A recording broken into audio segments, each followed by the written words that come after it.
सोनामुखी, हरड़, मुलेठी जैसी अनेक जड़ी बूटियां और हजारों वर्षों का प्राचीन आयुर्वेदिक ज्ञान इस एक बोतल में समाया हुआ है। कायम टैबलेट, आपकी खुशियों का साथी।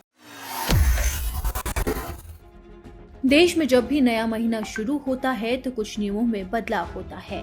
अब मार्च का महीना शुरू होने जा रहा है, ऐसे में लाजमी है कि सरकार कई नियमों में बदलाव करेगी, जिसका असर सीधा आम आदमी की जेब पर पड़ेगा। जी हाँ, 1 मार्च से online ticket booking, UPI, SIM binding, LPG, CNG, PNG से जुड़े अहम नियम बदलने जा रहे हैं।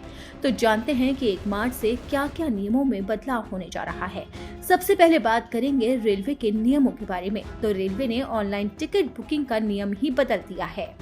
1 मार्च से ऑनलाइन जर्नल क्लास और प्लेटफॉर्म टिकट बुक करने का नियम बदलने जा रहा है।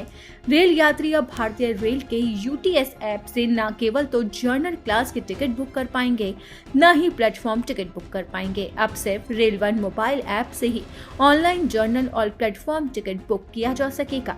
अब दूसरा बदलाव है यूपीआई को लेकर। यूपीआई से होने वाले ट्रांजैक्शन को सुरक्षित बनाने के लिए सरकार 1 मार्च से नया नियम लागू करने जा रही है। नए नियम के तहत अब बड़े ट्रांजैक्शन के लिए सिर्फ यूपीआई पिन से काम नहीं चलेगा।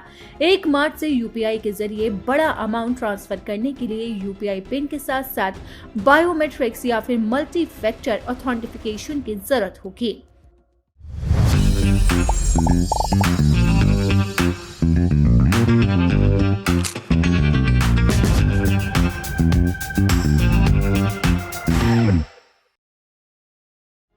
अब बात करते हैं कि 1 मार्च से सिम बाइंडिंग कैसे लागू हो रहा है।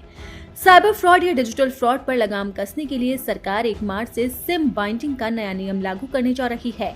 नए नियम के तहत व्हाट्सएप, टेलीग्राम और सिग्नल जैसे मैसेजिंग ऐप अब सीधे आपके सिम कार्ड के साथ लिंक होंगे। अगर आप अपने मोबाइल फोन से सिम कार्ड निकाल देते हैं तो ये मैसेजिंग ऐप तत्काल प्रभाव से काम करना बंद कर देगा।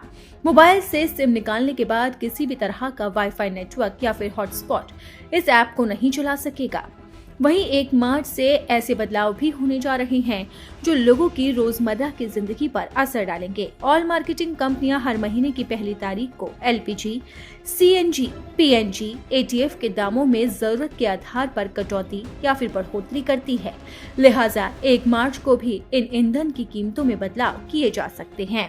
और इसी के साथ ही अगर एलपीजी की कीमतें बढ़ती हैं तो इससे आम जनता के रसोई का बजट भी बिगड़ जाएगा।